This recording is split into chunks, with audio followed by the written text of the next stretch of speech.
from Hand to Heart Tarot. Coming to you today to do something a little bit different. See, what I usually do on my Instagram and Facebook is have a Story Time Tuesday.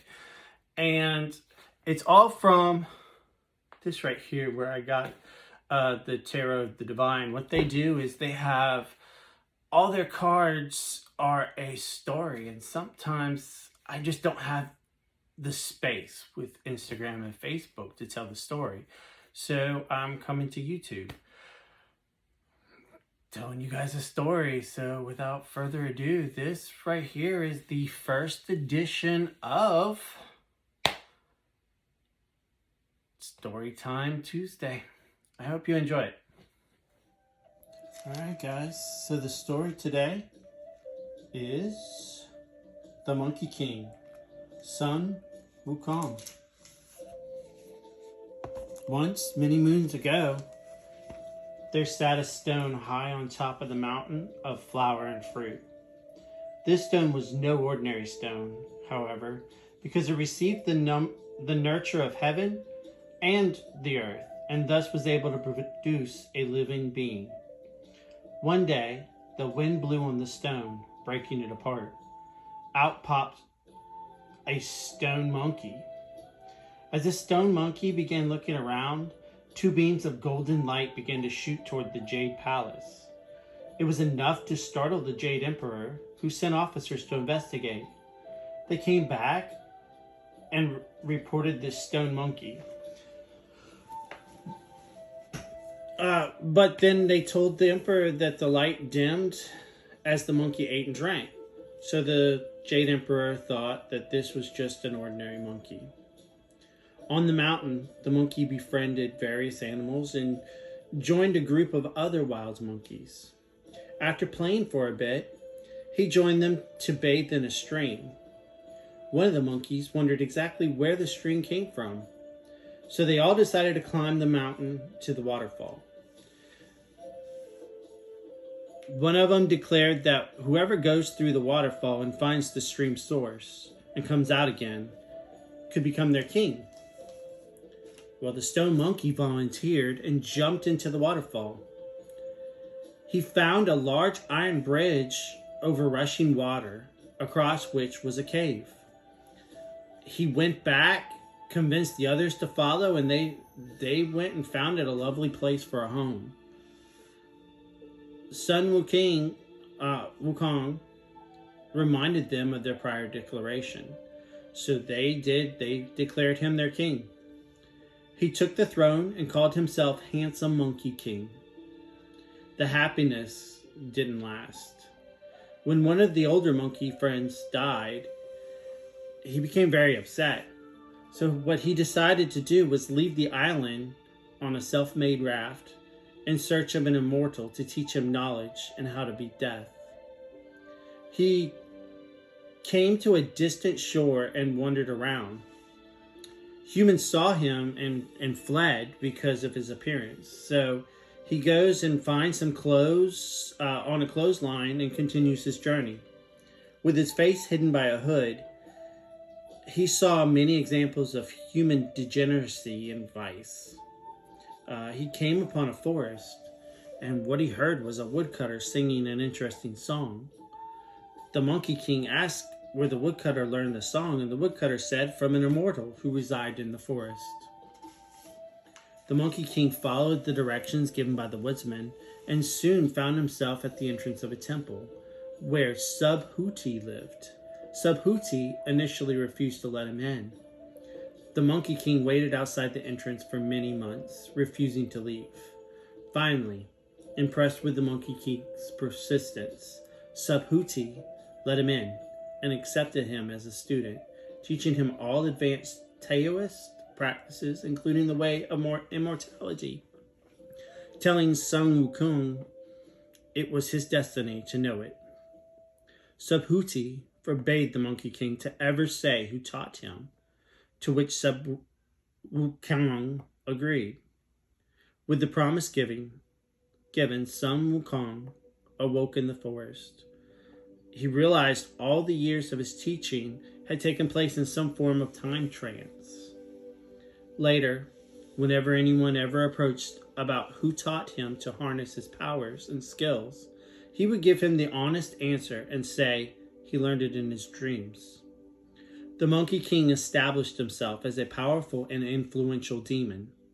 When he heard the Dragon King possessed many treasures, and as he was in search of weapons, the Monkey King traveled to the oceans to find the palace of the Dragon King.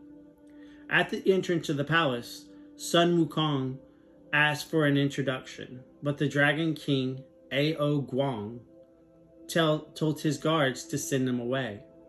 Sun Wukong burst in anyway, brushing off the protest of the guards, insisting the Dragon King must be confused to turn away a fellow king. Inside, he introduced himself and insisted that the Dragon King needed to gift him a weapon. Quickly, the Dragon King realized Sun Wukong was quite formidable.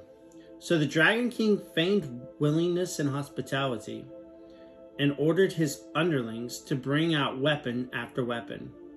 Sun Wukong tested each weapon, but none were at all robust enough for the Monkey King. Suddenly, Sun Wukong spots and takes a golden banded staff, the stabilizer of the four seas and the treasure of the Dragon King himself. In addition to taking the magical staff, the Monkey King convinced the Dragon King to gift him attire fit for a king. In the end, the Monkey King was given a golden chainmail shirt, a phoenix feather cap, and cloud walking boots. The Dragon King felt taken advantage of and sentenced the Monkey King to death.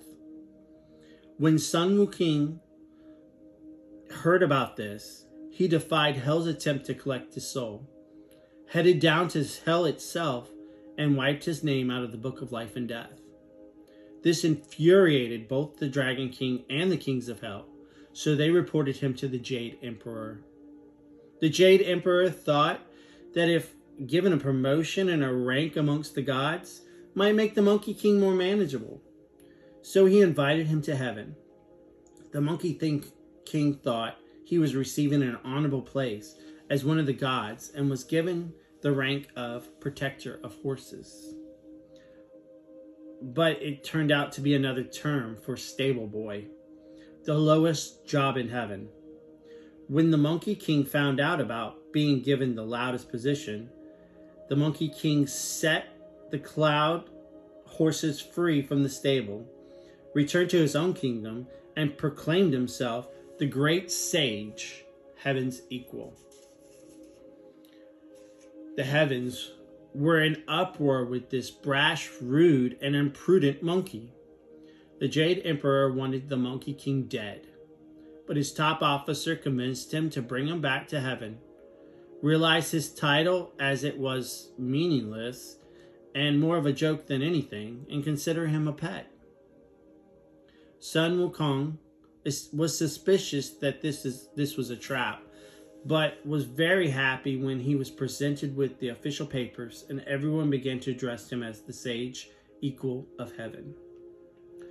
The emperor told Sun Wukong that he was being promoted again to guardian of the heavenly peach garden. Loving peaches, Sun Wukong accepted the offer. One day, 7 maidens are sent by the Queen Mother to pick peaches for the royal banquet. Sun Wukong was not invited. Sun Wukong was furious. The Monkey King went to see the preparations for this banquet that he was not invited to. He tried some of the fine foods. He drank some of the wine, got a little tipsy. While all the other gods and goddesses were headed to the banquet, the Monkey King decided to roam through heaven. And he discovered and consumed Laozi's pills of immortality, Zai Wagmu's peaches of immortality, and he drank the rest of the royal wine. Then he headed back to his own kingdom. The kingdom of heaven attacked. The Monkey King single-handedly defeated the army of the heavens, 100,000 celestial warriors, all 28 constellations, all 4 heavenly kings, Nazha, and all of the generals of heaven. Sun Wukong made his way to heaven yet again, this time to plead his case before Buddha, that he should be the new Jade Emperor. Buddha bet him, Monkey King, that he could not escape from Buddha's palm. The Monkey King accepted the bet. He leapt and flew to the end of the world. Seeing nothing but 5 pillars, the Monkey King believed he had reached the end of the universe. To prove he did it, he marked the pillars with the phrase, "Great sage equal to heaven," and urinated on them.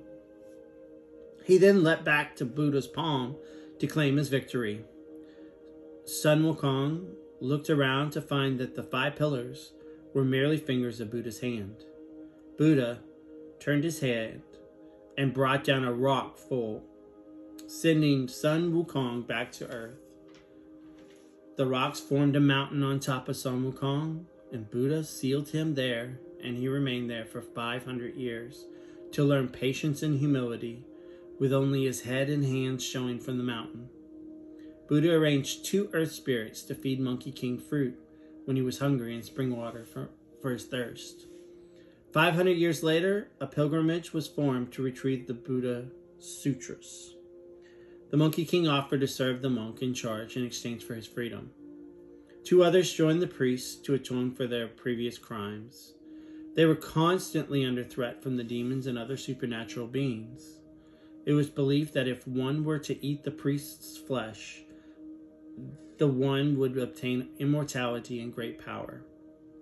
The Monkey King did his part to act like a bodyguard and combat these threats. The group encountered 81 tribulations before accomplishing the mission. During the journey, the Monkey King learned about virtues and learned the teachings of Buddhism.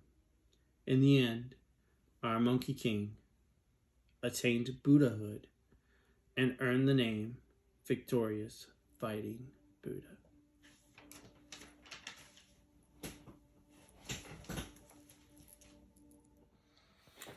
All right, so there you have it. Good old Monkey King. I guess what we learned, this was the judgment card. I think everybody has special powers. Everybody's here for a reason. And I believe sometimes, others can't see it. And we know in our heart, we feel it in our bones that we're supposed to be here. But, and it's, I think that sometimes we prove it and prove it and prove it. And I think that that's what takes away. I think that that's what happened. The Monkey King had who could help. He had a teacher that pointed him, said, "This is your destiny." And it was, in the end, he obtained Buddhahood. I think that we also have to watch who can help us. Buddha definitely could have helped. And I think that not everybody's an enemy in our path. So we definitely have to take that into consideration as well. So anyway, that's what I have for you. Hopefully you enjoyed it. I enjoyed bringing it to you. The full story, not just a little bit of a condensed. So I do have something special for you guys tomorrow, so stay tuned. It's gonna be good. It's gonna be about the new moon, so I'm excited to provide it. So tune in. All right, catch you on the flip side.